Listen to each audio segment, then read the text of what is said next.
When he opened his mother's diary, he expected grief, but what he found were the buried fragments of a life she'd hidden, and the truth that would shatter everything he thought he knew. Before we begin, make sure to subscribe. It encourages us to keep bringing stories that heal, haunt, and touch the soul. Let's begin. The house was quiet now. Too quiet. When Daniel stepped inside, the air carried that stale, heavy stillness of a place that hadn't been disturbed in weeks, maybe months. The curtains were drawn, the faint smell of lavender hung in the corners, and dust floated like whispers in the morning light. His mother's house. It didn't feel like home anymore. Not since the funeral. Daniel's shoes made soft creaks on the wooden floor as he walked toward the living room, where her old armchair still faced the window, the same spot she used to sit every morning, tea in hand, waiting for a sunrise she claimed spoke to her. Now the chair sat empty, a quiet monument to all the things he wished he'd said. He ran his fingers along the wall, tracing the faded family photos, birthdays, holidays, the last Christmas before everything changed. His reflection in the glass looked like a stranger. He didn't know what he was looking for. Maybe closure. Maybe forgiveness. The lawyer had told him there were some things left behind, paperwork, boxes in the attic, things she wanted him to have. But Daniel wasn't ready for what things really meant. It wasn't until he reached the attic that the real story began. The old ladder groaned under his weight as he climbed. The attic smelled of cedar and thyme, thick with the scent of forgotten memories. Dust covered everything, old photo albums, yellowed letters, boxes marked Christmas decor, Daniel's school things, old clothes. And then in the far corner, beneath a blanket, he found it. A small wooden chest. Locked. The kind of chest that looked older than he was, carved with intricate patterns that almost seemed alive under the dust. His mother's initials were etched faintly on the lid. He hesitated, fingers trembling as he lifted the latch. It creaked open with a sound that felt like an exhale after years of silence. Inside, wrapped in lace cloth, was a single leather-bound book. The diary. He froze. His throat tightened. The last time he'd seen his mother writing in that diary was the night before her heart attack, sitting by the window, candlelight flickering against her face. She had looked peaceful then. Maybe even relieved. Now that same book sat in his hands, heavy and warm, like it had been waiting for him. He turned it over slowly, his fingertips tracing the embossed edges.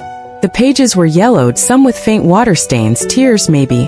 A ribbon marked the last page she'd written on. He thought about putting it back. Some things were meant to stay buried.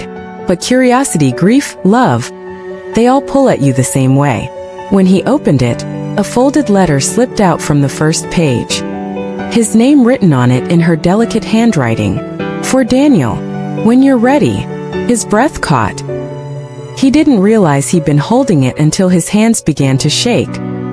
He sat on the attic floor, sunlight catching motes of dust around him, and unfolded the letter. My dearest Daniel, if you are reading this, it means I am gone. Please don't cry, though I know you will.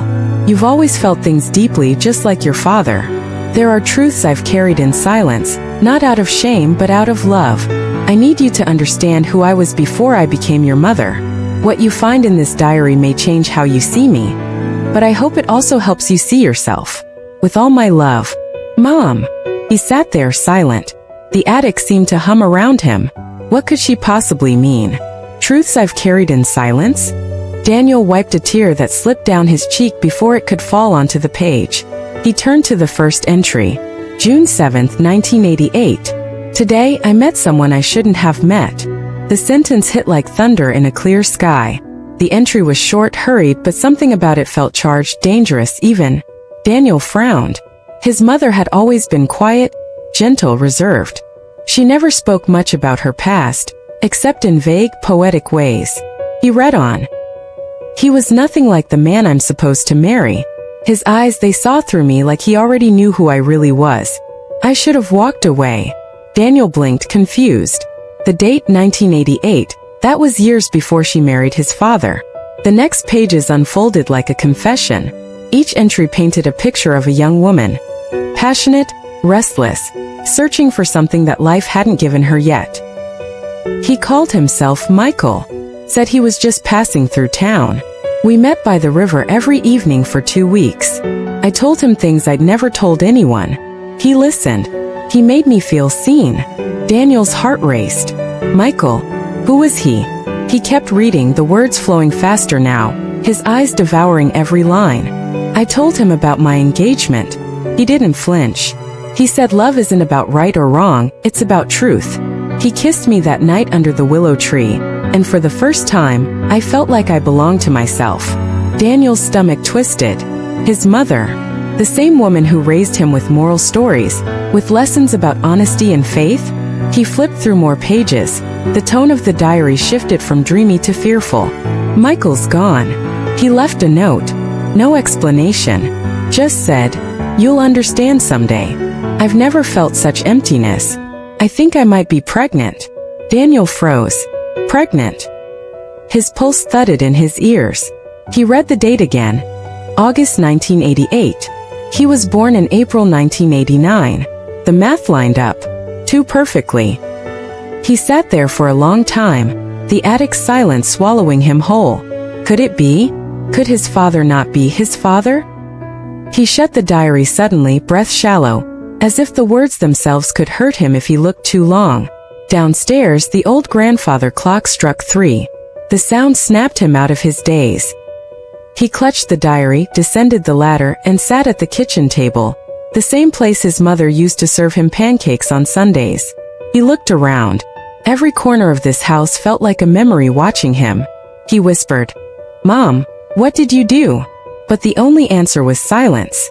The diary sat on the table for hours before Daniel found the courage to open it again.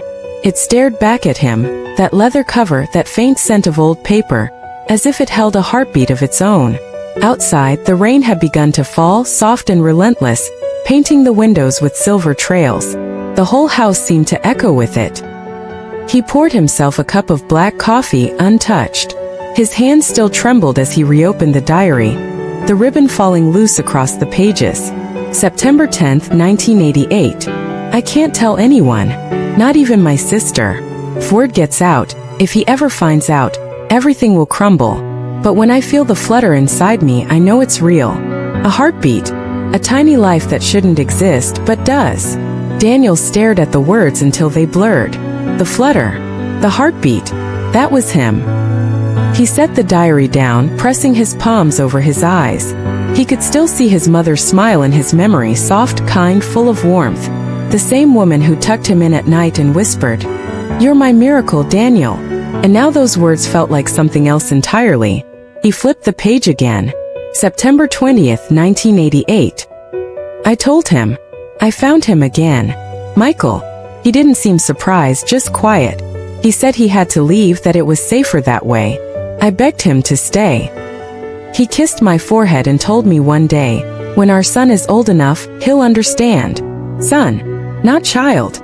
Son. The air left Daniel's lungs. He closed the diary slowly, almost reverently. Then he stood up and walked to the window. The rain outside had turned into a storm. Who was this man? He thought about his mother's funeral, how few people had come, how quiet her life had been in the end, how, in the eulogy, no one really knew her. Not the way this diary seemed to. He picked up his phone, opened the contacts, and scrolled until he found a name. Aunt Lily. His mother's younger sister. She answered after 2 rings. Daniel? Oh, sweetheart. How are you holding up? Her voice was soft, comforting, but it carried the weight of shared grief. I'm okay, he said, though his voice cracked. Aunt Lily, I need to ask you something. About Mom. A long pause. Go on. Do you remember someone named Michael? From before she married Dad. Silence. Just the faint static hum of the phone line. Then finally Lily whispered, "Where did you hear that name?" Daniel swallowed. From her diary. Another silence, heavier this time. He could almost hear her breathing, uneven. I told her to burn that thing, Lily muttered finally. I told her it would only cause pain. Who was he? Daniel demanded. Please, Aunt Lily. I need to know. The line crackled. She met him the summer before the wedding. He wasn't from here. Said he was a writer passing through town. Your mother fell for him fast. I never saw her that alive before or after. But then something happened. I don't know what, but she changed overnight. What happened? She told me she made a choice. To protect you. To protect everyone. And she never spoke his name again. Daniel's voice dropped to a whisper. Was he my father? Another silence. Then a soft, broken exhale. I don't know, Daniel. I honestly don't. But your mother loved you more than life itself. That's all that ever mattered to her. The call ended quietly. Daniel sat there, phone in hand, heart pounding like a drum. The rain outside grew louder, matching the storm brewing in his chest. He looked back at the diary, at the old handwriting that now felt like a ghost's whisper. The next entries were sporadic, fragmented, scattered through months of emotional turmoil. I see him everywhere. In my dreams. In the clouds. I swear I hear his voice sometimes, telling me to be strong. The baby's kicking. I don't know how I'll tell David the truth. Maybe I never will. He has your eyes. Michael, he has your eyes. Daniel's reflection in the window caught his attention. His eyes. His mother had hazel eyes. His father dark brown. But his own. Steel blue. Just like the man in the photograph he found 2 hours later. It was tucked inside the back of the diary. An old faded Polaroid. A young woman, his mother, standing by a willow tree. And beside her, a man. Tall with an easy smile. And those same eyes. On the back, in his mother's handwriting. Under the willow, where it all began. The next morning Daniel drove. He didn't even think about where he was going until the signs began to appear. Riverside Park, 2 miles. The place she'd written about. The road curved through mist and pine trees, the world painted in muted grays. When he arrived, the rain had turned into fog. The river ran quietly, a silver vein through the landscape. And there it was, the willow tree. Old, enormous, its branches reaching toward the earth like arms in prayer. He stepped closer. The ground beneath it was soft, covered in fallen leaves. He placed his hand on the bark. The same tree his mother had once stood beneath decades ago. Something caught his eye. A small carving on the trunk, faint but still visible beneath the moss. And plus E equals? He stared at it, heart pounding. The initials. Michael and Evelyn. He ran his fingers over it, feeling the grooves. And then as he stepped back, his foot hit something hard beneath the dirt. A small tin box. Rusted, nearly swallowed by the earth. He crouched, digging it out with trembling hands. When he opened it, there were letters inside. Sealed envelopes, yellowed with time, tied together by a frayed ribbon. The first was addressed simply, "To my son." His pulse quickened. He tore it open carefully. Inside was a note, written in a man's hand, bold, confident. "Daniel, if you're reading this, your mother has kept her promise. I never wanted to leave her, but I had no choice. There were people looking for me, people I couldn't risk her or you facing. You deserve to know the truth about who I am and why I vanished. I wasn't just a writer. I was running from something darker. And your mother, she saved my life. Twice. I don't know if I'll ever get the chance to meet you, but if I don't know this, everything I ever did, I did to keep you safe." The letter ended abruptly, as if the rest had been torn away. Daniel sat in the wet grass, staring at the paper, the river whispering nearby. He didn't know what to feel. Anger, sadness, confusion. Maybe all of them at once. His father, the man he thought he knew, might have been someone else entirely. And the man who disappeared into the fog decades ago might still be out there. The thought chilled him. He looked back at the tin box. There were more letters inside, but he couldn't bring himself to open them yet. The air felt heavier now, almost watchful, like the world itself was holding its breath. He whispered, "Mom, what were you protecting me from?" And somewhere in the distance, a crow called out, a harsh, lonely sound that echoed across the water. The rain had stopped by the time Daniel drove back into town, but his world hadn't cleared. The letter still burned in his jacket pocket like a secret refusing to stay hidden. Every time he blinked, he saw that signature, "To my son," scrawled in the hand of a man he'd never met, yet whose blood ran through his veins. He needed answers, and there was only one place left to find them. The town library hadn't changed much since his childhood. The smell of paper and dust, the low hum of the fluorescent lights, the librarian's quiet nod of recognition. Daniel made his way to the archives room, where the walls were lined with old newspapers, yearbooks, and town records, the ghosts of forgotten lives. He sat down, heart hammering, and typed into the database search bar, Michael 1988, disappearance, Evelyn Roberts. The screen flickered and then, there it was. A headline. From the Riverside Chronicle, dated October 1988. Local man vanishes after mysterious fire on River Road, no body found. Daniel clicked it open. The article was short, but every word felt like a bullet. Authorities continue to investigate the disappearance of Michael Avery, 32, a traveling journalist last seen near River Road before a mysterious cabin fire destroyed the property he was reportedly renting. No remains were found at the site, though traces of accelerant were discovered. Police suspect foul play. Michael Avery. A name. A real name. Daniel leaned back, breathless.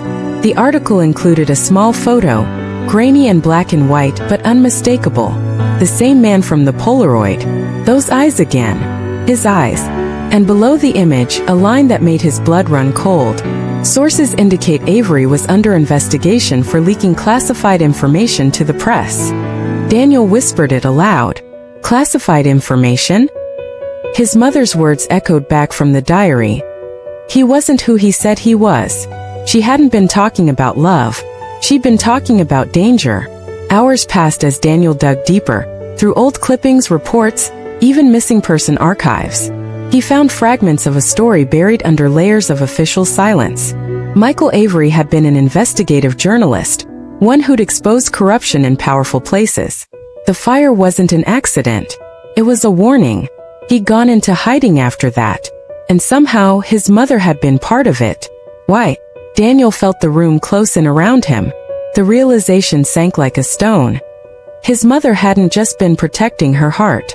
She'd been protecting him from the kind of truth people kill to bury. When he returned home, night had fallen. The house was dark, the air heavy with memory. He poured himself a drink he didn't taste, sat at the kitchen table again, and opened the tin box he'd found under the willow tree.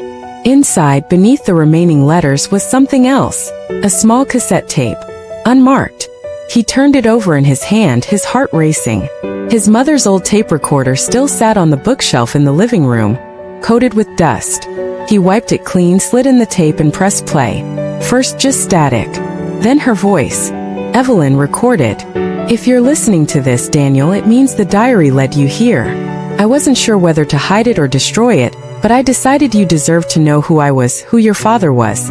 You've probably pieced together some of it by now. But there's more you need to understand. Her voice cracked slightly, the faintest tremor of emotion. Evelyn, your father wasn't just a journalist. He uncovered something he shouldn't have, something about people in power. When they came for him, I helped him disappear. I thought it was over. But they came back years later asking questions. That's when I knew. I could never tell you. Not until it was safe. A faint rustle, maybe her turning a page, maybe just age in the tape. Evelyn, I lied to protect you. I made a life built on silence. But every lie I told you was out of love. I hope you can forgive me. Then a pause. And something strange. A man's voice faint in the background. Deep. Calm. Michael recorded. If he ever finds this, tell him I never stopped watching over him. Then static. The tape ended. Daniel sat frozen. That voice, low, weathered, filled with something that sounded like regret. It lingered in the room long after the tape stopped. Watching over me, he whispered. Was he still alive? The possibility felt absurd. But the way his mother had worded everything, not he died, but he had to disappear. It left room for something he didn't know how to believe in. He grabbed the diary again, flipping to the last written page. If anything happens to me, Daniel, look for the truth in the shadows. He'll know how to find you. He frowned. He'll know how to find you? Who was he? Then something clicked, a memory. At the funeral, there had been a man at the back of the church. Older, quiet, wearing a long gray coat and dark glasses.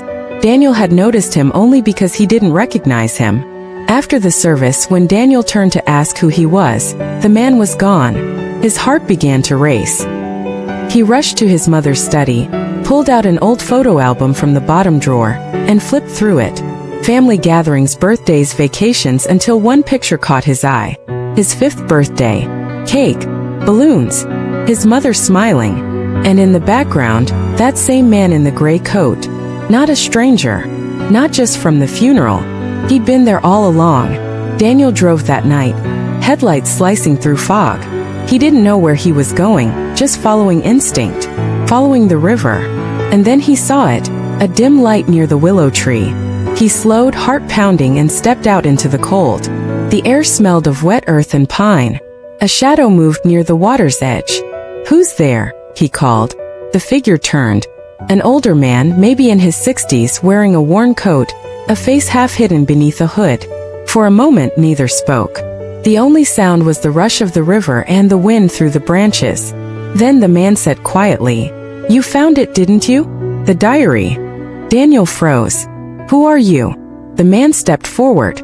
The moonlight caught his face, older now, lined but unmistakable.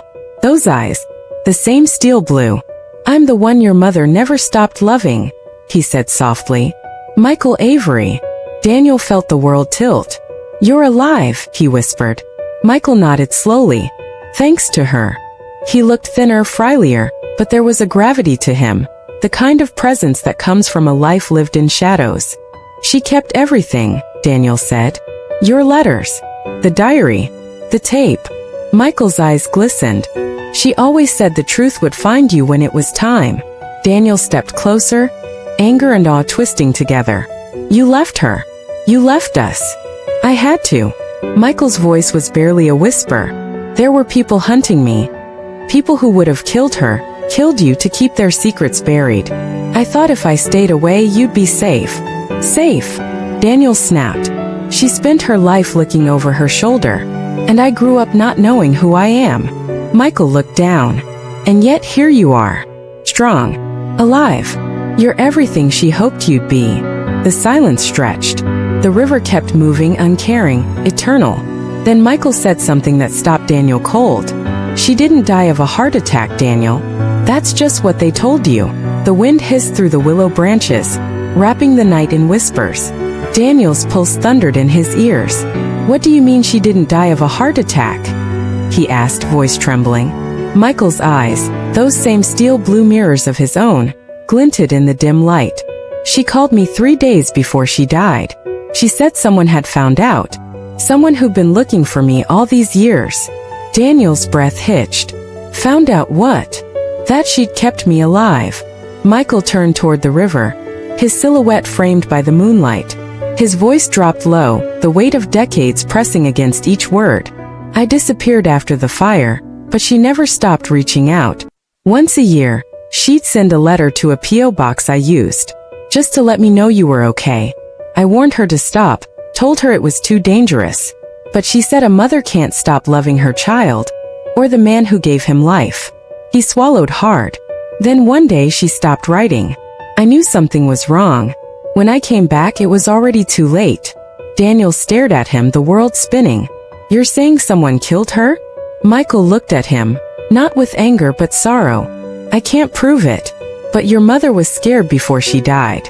She told me she'd hidden everything that could expose them. The files, the documents he risked his life to uncover. She said if anything happened to her, you'd find them." Daniel's mind reeled. "Hidden where?" Michael's lips curved faintly, almost in reverence. "Where it all began." Daniel turned toward the willow, the carving, the box, the roots beneath the soil. He knelt again, brushing away wet leaves. The earth was soft, freshly disturbed. He dug with his hands until they hit something. A wooden box larger than the first. Heavy. When he lifted the lid, the smell of old paper filled the air. Inside were folders, brittle yellowed, stamped with faded government insignias and red ink that read "Confidential." Michael crouched beside him, his hand shaking as he pulled one open. Inside were pages of evidence, photographs, coded memos, transcripts of phone calls, names of officials, corporate logos, the kind of information people bury in silence. Daniel's voice cracked. "She kept all this?" "She kept it safe," Michael said softly, "for 30 years. So the truth wouldn't die with me." They stared at the papers, rain beginning to fall again, light at first, then heavier, as if the heavens themselves were exhaling after holding their breath for too long. Daniel felt tears mix with the rain. She was trying to protect us both.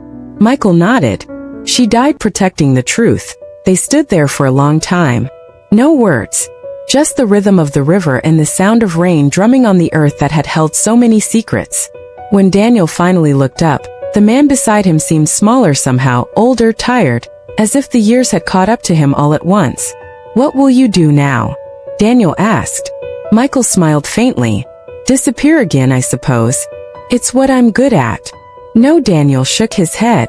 "You can't keep running." She gave her life to end the running. Michael looked at him, and for the first time the mask of secrecy cracked. Tears welled in his eyes. "You sound like her." Daniel took a step forward. "Then stay. Help me finish what she started." Michael hesitated, then nodded almost imperceptibly. Days passed. Daniel turned his mother's old study into a war room. Files spread across the table, the smell of ink and dust filling the air. As he pieced through the evidence, the full picture began to emerge. A web of corruption reaching from the local government to national contracts. His father, David Roberts, had unknowingly worked for one of the implicated companies. That was why Evelyn had kept her silence all those years. If she'd exposed them back then, her husband, her son, her life would have been destroyed. Daniel understood now. Her lies weren't about betrayal. They were about love. About survival. One night, while sorting through a folder labeled Avery, witness statements, Daniel found another letter tucked between the pages. It was addressed in his mother's handwriting. No envelope.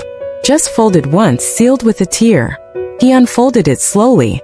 "My dearest Daniel, if you've come this far, you've seen the truth. I don't know what it will do to you, but I hope it gives you strength. Your father, both of them, loved you in different ways. One taught you kindness. The other gave you courage.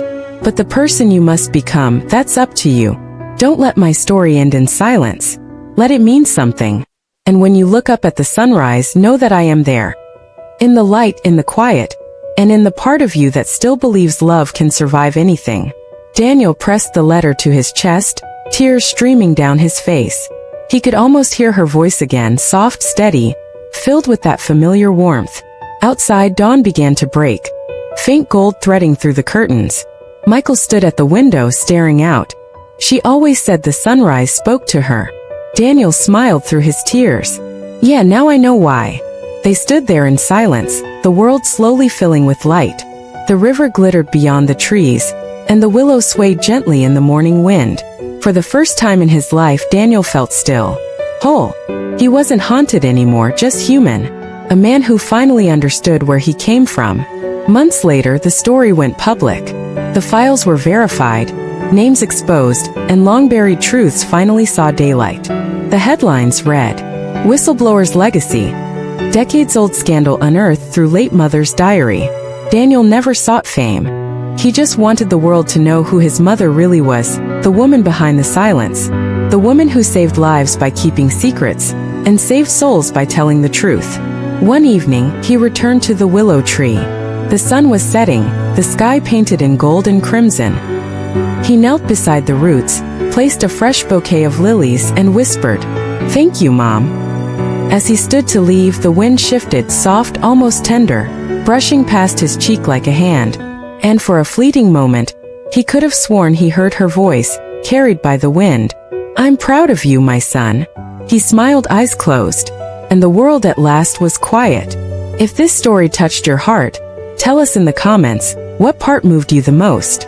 And don't forget to subscribe for more stories that heal, haunt, and awaken the soul. Every click, every share, helps us keep these stories alive.